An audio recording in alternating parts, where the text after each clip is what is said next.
How do you onboard a virtual assistant? Well, in this video, I will be explaining just that. And this is particularly useful if you are either new to outsourcing, you've never worked with an assistant before, whether it's in-house or outsourced, or if you haven't outsourced in a while. If you're just getting started with your VA and not quite sure how to get them integrated into your business, then this video is for you. So without further ado, here is an overview of how to successfully onboard your VA.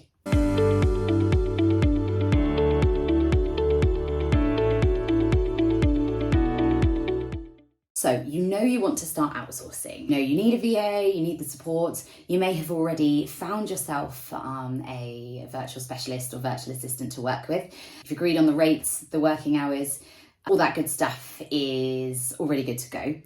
But how do you get started? How do you make sure that they are successfully onboarded? Well, first let's talk a little bit about what onboarding is. Onboarding is essentially a process that involves several steps to make sure that your VA is successfully set up and integrated in your business, that they have received the proper training that they may need, and they're just integrated into your workflow and have everything they need to get started working with you. And onboarding is really important to just set up your working relationship for success and just to get everything really organized. So it's important that you have an onboarding process.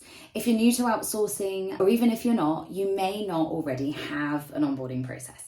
And if you don't, do not worry. We have a free onboarding guide for you, which includes a comprehensive onboarding checklist at the Virtual Assistant Company. So I will include a link to get your free copy of that guide in the description box below. But why is it important to have an onboarding process?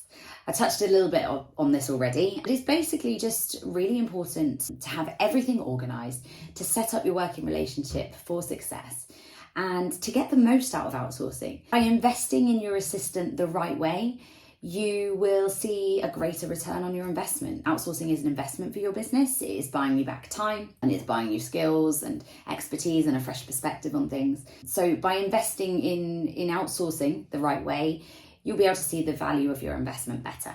So by getting those ducks in a row, you will make the onboarding process a lot smoother. So let's get to onboarding your VA. What does that process look like? Step one, define your needs if you haven't already. So we need to begin by ensuring that you have established what your outsourcing needs are. What do those needs look like? And if you have already selected your virtual assistant, you need to assess, do they have everything that you need? So for example, what skills and qualifications, if any, does your assistant need to have in order to carry out the work that you require? Are there any specific technical skills, any industry knowledge, that they need to have? For now, we'll just assume that you've already selected a VA who has the experience to meet those needs. If you haven't, we have a handy guide on our website, how to choose the right VA for you. I will leave the link in the description box below. Step two is to establish your preferences. So communication is key, especially when it comes to remote work. So establishing your communication preferences is really, really important. Your VA should know from you how you prefer to communicate. What is your preferred communication method? Do you prefer to have Zoom calls, phone calls? Do you prefer to delegate via email? Is there a specific project management tool that you like to use or would like to use? And so on.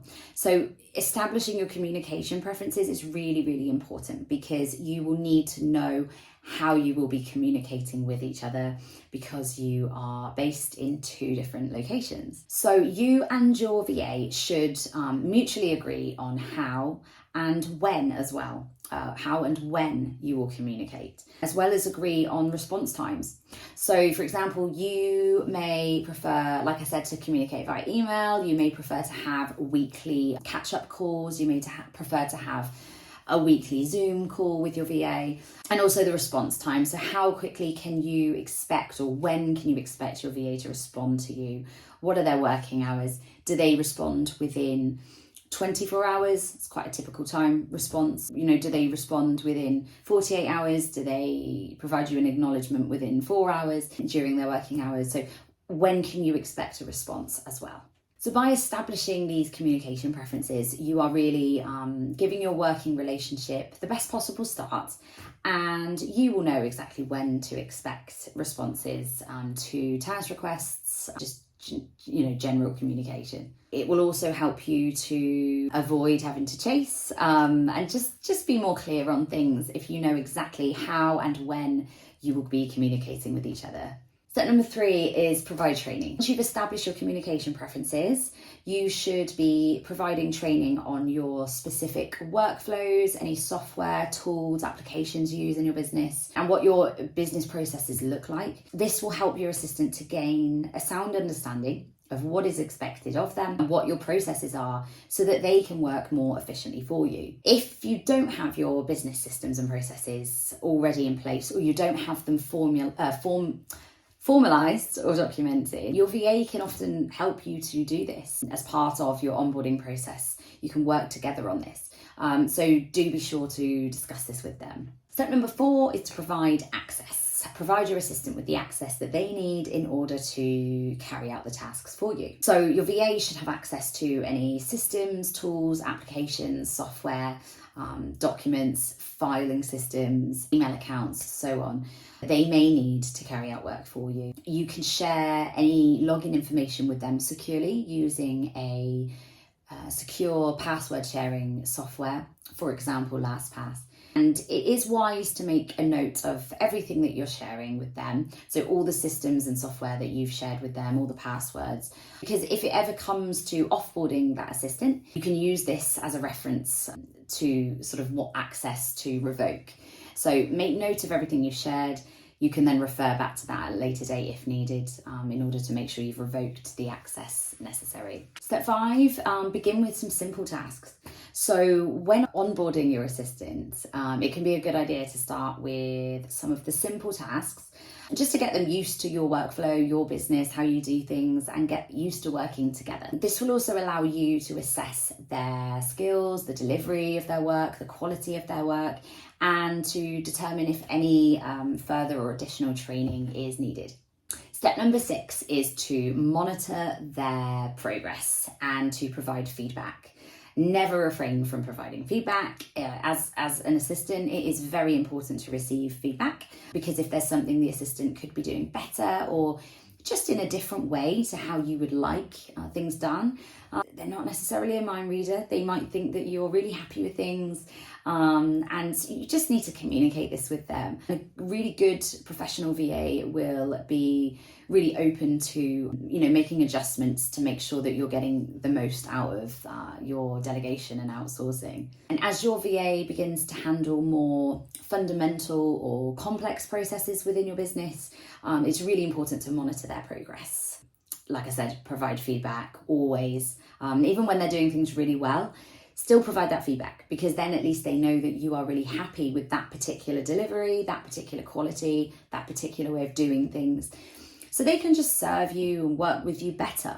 Feedback will help ensure that your VA is not only meeting your expectations, but also continuing to improve and develop and to support you in the best way possible. So that was a very brief overview of how to onboard your virtual assistant and the kind of things that you should be including as part of your onboarding process. But if you want a more detailed or done for you checklist, we have a free copy for you. You can grab that by visiting our website and downloading your free onboarding guide, which comes complete with an onboarding checklist that you can literally just follow through. I will include the link to this in the description below. I hope you found this video helpful. On this channel, we like to talk about all things outsourcing, remote working, business, marketing, and more. So if you like what you see, make sure to subscribe. Thank you very much for watching, and I'll see you in the next video.